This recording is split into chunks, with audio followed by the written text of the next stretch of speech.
45 days challenge for June BMS second year university. तर आजचा असणार आहे डे 4.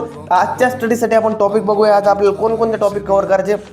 तर सुरुवातीला बघा, आपल्याला अगततंत्राचा सुरुवातीला टॉपिक करायचा आहे. गरविष आणि दुष्विष हा चौथा चॅप्टर आपल्याला आज कंप्लीट करायचा आहे. पेपरमध्ये एलिक्यूचा वेटेज असणारा खूप महत्त्वाचा चॅप्टर आहे. पेपरमध्ये यावरती एलिक्यू येण्याचे खूप चान्सेस राहतात. त्यानंतर रसशास्त्राचा आपल्याला पाहायचा यंत्र उपक्रमणी 1चे मॉडर्न यंत्र. मागचे जे काही डे 3 होता यामध्ये आपण यंत्र उपक्रमणी 1 मध्ये जेवढे काही आयुर्वेदचे सगळे काही आपण यंत्र कव्हर केले होते. यामध्ये आपण यंत्र उपक्रमणी 1 मधले सगळे काही मॉडर्न जे आहेत तर मॉडर्न यंत्र कव्हर करणार आहे. त्यासोबत यंत्र उपक्रमणी फक्त 2 जो आहेत यंत्र उपक्रमणी 2 मधला आपण जे काही फक्त पूट आणि पूटचे प्रकार आहेत एवढंच करणार आहे. आणि पुढच्या व्हिडिओमध्ये आपण जो काही डे असणार आहे त्यामध्ये आपण मुशा आणि कोष्टी हे 2 टॉपिक आपण पुढच्या नेक्स्ट डे मध्ये कव्हर करणार आहे. आज फक्त आपले यंत्र उपक्रमणी 2 चे काय पाहिजे पूट आणि त्याचे टाइप्स आणि यंत्र उपक्रमणी 1 मध्ये मॉडर्नचे यंत्र. त्यानंतर रोग निदानमध्ये आपल्याला दोष गती आणि रोग मार्ग हा चॅप्टर करायचा. यावरती एसीक्यू पेपरमध्ये येण्याचे खूप चान्स राहतात. त्यानंतर स्रोतदृष्टी हा एक महत्त्वाचा चॅप्टर पेपरमध्ये एलिक्यू किंवा एसीक्यू पेपरमध्ये येऊ शकतो. या चॅप्टरवरून खूप महत्त्वाचा आहे. त्यानंतर आपण एक व्याधी कारण आम्लपित्त म्हणजे 3 टॉपिक आहे रोग निदानचे. दोष गती, रोग मार्ग, स्रोतदृष्टी आणि आम्लपित्त हे 3 आपण टॉपिक कव्हर करणार आहे आज.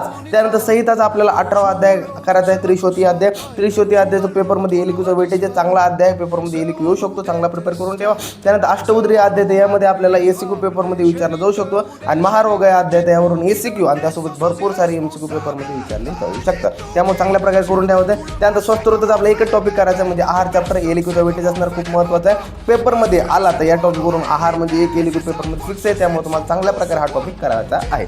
अशा प्रकारे टोटली डे 4चे सगळे टार्गेट होते. समज असेल इझी होते. त्यामुळे तुम्ही सगळे टॉपिक आज कव्हर करा. रात्री भेटूया झूम मीटिंगमध्ये. तुमचे काही डाऊट असेल तर सगळे क्लिअर करूया. समजलं तर भेटूया पुढच्या व्हिडिओमध्ये पुढचा टॉपिक घेऊन. तोपर्यंत धन्यवाद.